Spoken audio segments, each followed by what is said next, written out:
दोस्तों नमस्कार, स्वागत है एक बार फिर से आज की बड़ी और ताजा खबरों में। आपको बता दें कि चित्रकूट में प्रियंका गांधी का हल्ला बोल, महिलाओं से शस्त्र उठाने की अपील। वहीं गाजीपुर पहुंचे अखिलेश यादव ने मुख्यमंत्री योगी पर बोला जोरदार हमला, बोले नाम बदलने वाली सरकार को बदलने जा रही जनता। वहीं कांग्रेस को लगा जोरदार झटका, नेतृत्व पर सवाल उठाते हुए 4 पूर्व मंत्रियों समेत कई नेताओं ने दिया इस्तीफा। वहीं राहुल गांधी का मोदी सरकार पर बड़ा हमला, बोले मित्रों के लिए और संपत्ति नहीं बल्कि जनता के लिए सही नीति बनाए सरकार। वहीं योगी को जिताने को पीएम मोदी ने कसी कमर, 19 नवंबर को फिर से करेंगे यूपी का दौरा, देंगे कई बड़ी सौगात। वहीं हिंदुत्व पर राहुल गांधी की टिप्पणियों से संकट में कांग्रेस, मतदाता हो रहे दूर। वहीं यूपी सरकार पर अखिलेश यादव का बड़ा निशाना, युवाओं से पूछा कि 4.5 साल में कितनी मिली नौकरी। वहीं अयोध्या से बनेगा चुनावी माहौल, राम नगरी को मॉडल के तौर पर पेश करेगी बीजेपी। वहीं मुंबई के पूर्व पुलिस कमिश्नर परमवीर सिंह भगोड़ा घोषित, सरेंडर नहीं किया तो संपत्ति होगी कुर्क। और भी बड़ी खबरों को जानने के लिए वीडियो को लाइक कर दें, चैनल को सब्सक्राइब कर लें और घंटी बटन जरूर दबा दें। वहीं पहली बड़ी खबर है, चित्रकूट में प्रियंका गांधी का हल्ला बोल, महिलाओं से शस्त्र उठाने की अपील। ये आपको बता दें कि प्रियंका गांधी ने उत्तर प्रदेश के चित्रकूट में बीजेपी की योगी सरकार पर जमकर हमला बोला। प्रियंका गांधी ने चित्रकूट के ऐतिहासिक शिव मंदिर में पूजा अर्चना की और कहा कि कांग्रेस महिलाओं को विधानसभा चुनाव में 40% की भागीदारी देगी। ये फिलहाल एक शुरुआत है, लोकसभा चुनाव में हमारी ये कोशिश रहेगी कि 50% टिकट महिलाओं को दिए जाएं। उन्होंने कहा कि आशा बहनों को प्रशासन ने अपनी मांगों को उठाने पर बुरे तरीके से पीटा। जब आपका शोषण किया जा रहा है और आप पर अत्याचार किया जा रहा है, आपको पीटने वालों से अपना हक मांगेंगे तो वो हक कभी नहीं मिलेगा। अपने हक के लिए लड़ना पड़ेगा, शस्त्र उठाना पड़ेगा। प्रियंका गांधी ने यूपी विधानसभा चुनाव के लिए महिलाओं को ध्यान में रखते हुए अलग से घोषणा पत्र तैयार किया है। उन्होंने एक नारा भी दिया है, लड़की हूं लड़ सकती हूं। बता दें कि घोषणा पत्र में महिलाओं को 40% टिकट, कॉलेज जाने वाली युवतियों के लिए फ्री में मोबाइल और फ्री में स्कूटी, गृहिणियों को साल में 3 फ्री में गैस सिलेंडर, सरकारी बसों में महिलाओं के लिए फ्री यात्रा, आशा और आंगनवाड़ी कार्यकर्ताओं को प्रतिमाह 10,000 रुपए का मानदेय, नए सरकारी पदों पर 40% महिलाओं की नियुक्ति, वृद्धा विधवा पेंशन 1,000 रुपए प्रतिमाह देने जैसे वादे शामिल हैं। बीजेपी सरकार पर निशाना साधते हुए उन्होंने कहा कि जो सरकार आपके लिए कुछ नहीं कर रही तो उसे आगे क्यों बढ़ाना। मैं यहां आपसे इसलिए बात करने आई हूं कि अपना मन बना लीजिए। आप आदि आबादी हैं तो एकजुट होकर आप अपना हक क्यों नहीं मांग रही। राजनीति में आपकी भागीदारी सुनिश्चित है, महिलाएं लड़ेंगी और लड़ने से समाज और राजनीति में एक बहुत बड़ा बदलाव आएगा। कोई ऐसा राजनीतिक दल नहीं होगा जो उन्हें रोक पाएगा। आपको बता दें कि प्रियंका गांधी ने महिलाओं से अपील की है कि सुनो द्रौपदी शस्त्र उठा लो, अब गोविंद न आएंगे। आपको बता दें कि प्रियंका गांधी ने यूपी फतेह करने के लिए कई बड़े वादे कर दिए हैं। और बड़ी खबर, गाजीपुर पहुंचे अखिलेश यादव ने योगी सरकार पर बोला हमला, बोले नाम बदलने वाली सरकार को बदलने जा रही जनता। ये आपको बता दें कि उत्तर प्रदेश में अगले साल होने वाले विधानसभा चुनावों के मद्देनजर सभी राजनीतिक दलों ने अपनी पूरी ताकत झोंक दी है। इसी क्रम में समाजवादी पार्टी के राष्ट्रीय अध्यक्ष और पूर्व मुख्यमंत्री अखिलेश यादव गाजीपुर पहुंचे। गाजीपुर में अखिलेश यादव ने मुख्यमंत्री योगी पर जोरदार हमला करते हुए कहा कि वे हर चीज का नाम बदल देते हैं, लेकिन इस बार यूपी की जनता नाम बदलने वाली सरकार को ही बदलने जा रही है। अखिलेश यादव ने प्रदेश सरकार पर पिछले 4.5 साल में कोई काम न करने का आरोप लगाया। गाजीपुर के मोहम्मदाबाद विधानसभा क्षेत्र से विजय रथ यात्रा का शुभारंभ करते हुए सपा के राष्ट्रीय अध्यक्ष अखिलेश यादव ने कहा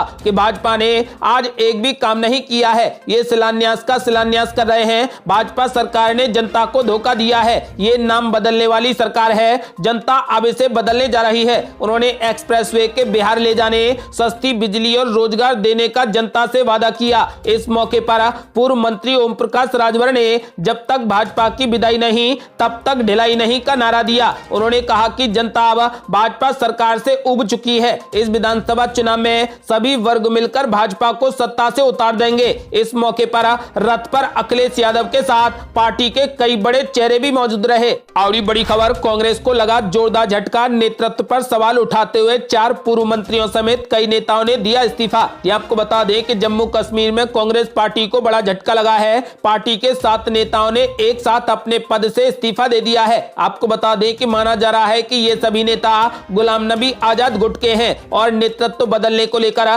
पार्टी के फैसले से नाराज थे। साथ ही इनका दावा है कि पार्टी संबंधी मसलों पर उनको अपनी बात साथ रखने का मौका नहीं दिया गया। आला कमान को इस्तीफा भेजने वालों में 4 पूर्व मंत्री और 3 विधायक शामिल हैं। सूत्रों का कहना है कि ये पूर्व मुख्यमंत्री और कांग्रेस के वरिष्ठ नेता गुलाम नबी आजाद के करीबी हैं। कांग्रेस के इन नेताओं के इस्तीफे से कुछ दिनों पहले ही आजाद ने जम्मू कश्मीर का दौरा किया था। इस्तीफा देने वाले नेताओं में जीएम सुरूरी, जुगल किशोर शर्मा, विकार रसूल, नरेश कुमार गुप्ता, अनवर भट्ट शामिल हैं। इन नेताओं ने सोनिया गांधी के अलावा पूर्व अध्यक्ष राहुल गांधी और पार्टी की प्रदेश प्रभारी रजनी पाटिल को भी इस्तीफे की कॉपी भेज दी है। और बड़ी खबर, राहुल गांधी का मोदी सरकार पर जोरदार हमला। कहा, मित्रों के लिए और संपत्ति नहीं बल्कि जनता के लिए सही नीति बनाए सरकार। ये आपको बता दें कि कांग्रेस के पूर्व अध्यक्ष राहुल गांधी ने सामुदायिक रसोई योजना को लागू करने के लिए अखिल भारतीय नीति बनाने को लेकर मोदी सरकार के जवाब पर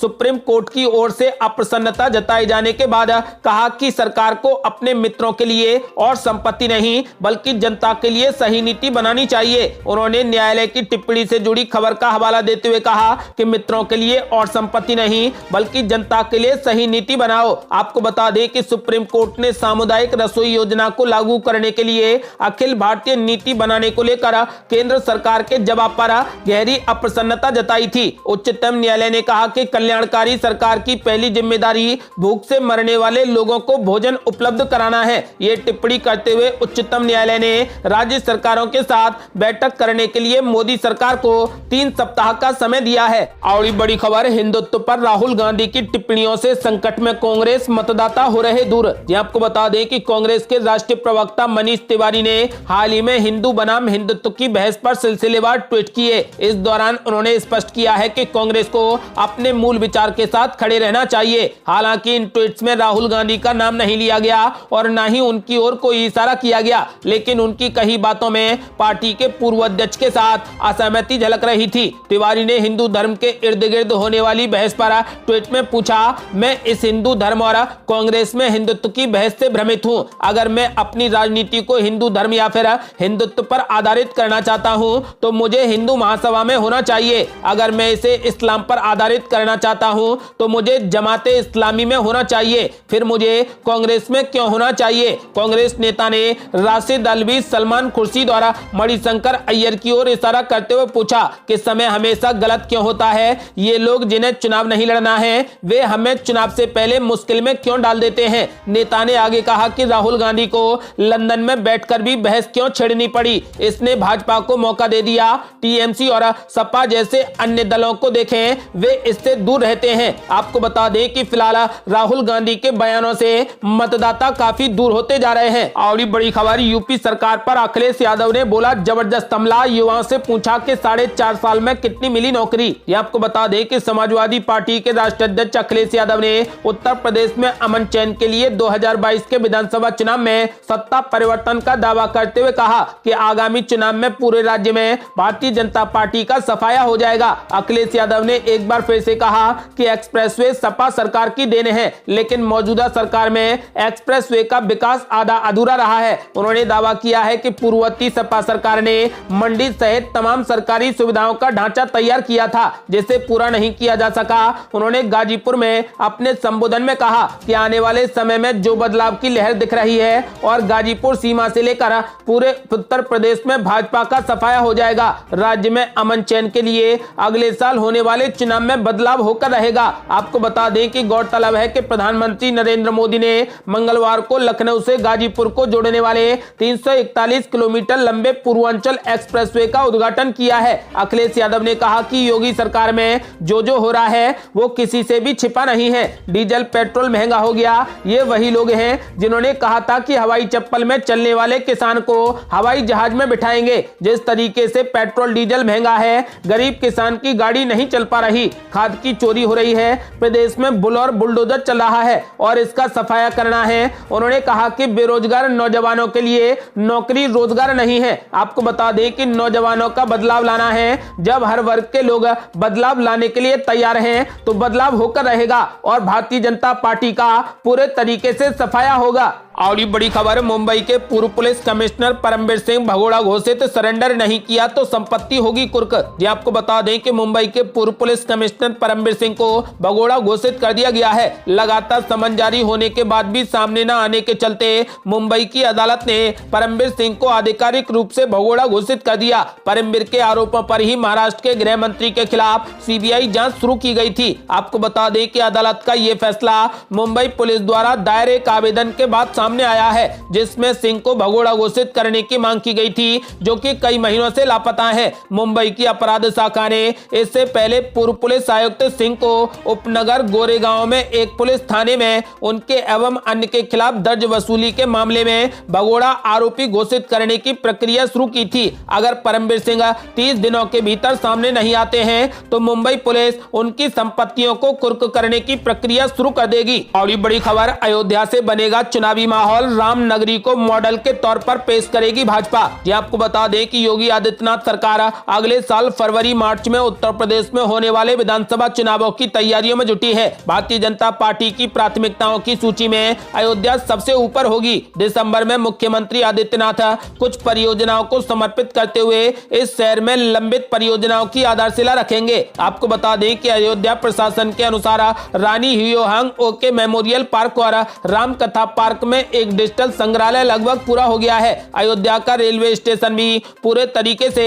मेक ओवर के तौर पर गुजर रहा है। अयोध्या विकास प्राधिकरण भी अगले महीने के अंत तक इस शहर के लिए एक मास्टर प्लान को अंतिम रूप देने की संभावना है। अयोध्या निर्वाचन क्षेत्र के भाजपा विधायक वेद प्रकाश गुप्ता ने कहा कि मुख्यमंत्री के अगले महीने कुछ परियोजना जो पूरी हो चुकी हैं उनका उद्घाटन करने के लिए अयोध्या जाने की संभावना है। वो कुछ परियोजनाओं की आधारशिला भी रखेंगे। आपको बता दें कि यूपी में होने वाले यूपी विधानसभा चुनाव के लिए इस बार अयोध्या से चुनावी माहौल बनेगा और राम की नगरी अयोध्या को भाजपा मॉडल के तौर पर पेश करेगी। और बड़ी खबर, कंगना रनौत ने गांधी जी को बताया सत्ता का भूखा और चालाक, जयपुर में शिकायत दर्ज। ये आपको बता दें कि अभिनेत्री कंगना रनौत के बोल एक बार फिर से बिगड़ गए हैं। इस बार कंगना रनौत ने राष्ट्रपिता महात्मा गांधी पर जोरदार निशाना साधा है। कंगना रनौत ने सोशल साइट इंस्टाग्राम पर 2 लंबे मैसेज किए हैं। एक मैसेज में अखबार की एक पुरानी कटिंग लगाते हुए कंगना रनौत ने कहा कि या तो आप गांधी के फैन हो सकते हैं या नेताजी के समर्थक, आप दोनों नहीं हो सकते,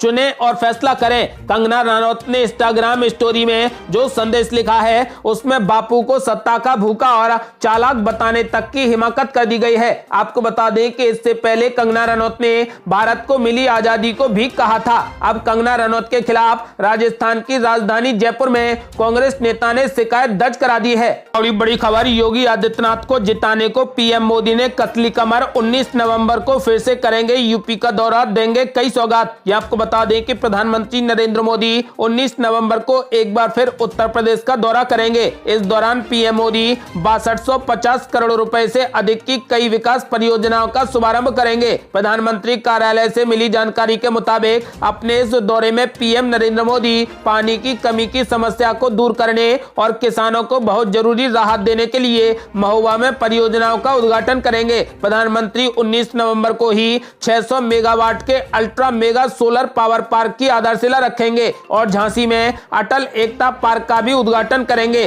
पीएमओ ने प्रधानमंत्री के दौरे की जानकारी दी है। आपको बता दें कि उत्तर प्रदेश में अगले साल विधानसभा चुनाव होने वाले हैं। यही वजह है कि प्रधानमंत्री महज 3 दिनों के अंतराल पर लगातार दूसरी बार उत्तर प्रदेश का दौरा करने जा रहे हैं। इससे पहले उन्होंने मंगलवार को पूर्वांचल एक्सप्रेसवे का उद्घाटन किया। इस मौके पर उन्होंने एक रैली को भी संबोधित किया, जिसमें पीएम मोदी ने मुख्यमंत्री योगी आदित्यनाथ की जमकर तारीफ की। आपको बता दें कि प्रधानमंत्री नरेंद्र मोदी ने अब योगी आदित्यनाथ को फिर से जिताने के लिए कमर कस ली है। इस वजह से पीएम मोदी की लगातार यूपी में रैलियां हो रही हैं। और बड़ी खबर, मध्य प्रदेश सरकार का बड़ा फैसला, टीका नहीं तो राशन नहीं, 100% टीकाकरण के लिए शिवराज सरकार का बड़ा फरमान। यह आपको बता दें कि मध्य प्रदेश के खाद्य एवं नागरिक आपूर्ति विभाग ने एक आदेश जारी कर कहा कि राष्ट्रीय खाद्य सुरक्षा अधिनियम के तहत लाभार्थियों को बिना टीकाकरण के सब्सिडी वाला राशन नहीं मिलेगा। आदेश के अनुसार लाभार्थियों को 31 दिसंबर के बाद भी कोविड-19 की दोनों वैक्सीन नहीं मिलने पर राशन नहीं मिलेगा। आपको बता दें कि आदेश में कहा गया है कि सार्वजनिक वितरण प्रणाली यानी पीडीएस दुकानदार 31 दिसंबर तक 1.15 करोड़ परिवारों के सभी पात्र सदस्यों का टीकाकरण सुनिश्चित करें। पीडीएस दुकानदार सभी दुकानों पर टीकाकरण के संबंध में आवश्यक जानकारी चिपकाएं। पात्रता पर्चियों में परिवार के सभी सदस्यों के नाम होते हैं। दुकानदारों को यह सुनिश्चित करना चाहिए कि सभी पात्र लाभार्थियों का टीकाकरण किया गया है। आपको बता दें कि मध्य प्रदेश की सरकार ने आदेश जारी कर कहा कि राष्ट्रीय खाद्य सुरक्षा अधिनियम के तहत लाभार्थियों को बिना टीकाकरण के सब्सिडी वाला राशन नहीं मिलेगा। ये थी अब तक की बेहद बड़ी खबरें। यदि आप भी चाहते हैं कि भारत जल्द से जल्द कोविड मुक्त हो जाए और किसानों को न्याय मिले तो इस वीडियो को लाइक कर अपनी राय हमें कमेंट बॉक्स में जरूर दें। यदि आपने अभी तक हमारे चैनल को सब्सक्राइब नहीं किया है तो कृपया चैनल को सब्सक्राइब कर घंटी बटन जरूर दबा दें। जल्दी मिलते हैं बड़ी अपडेट के साथ, तब तक के लिए जय हिंद, जय भारत।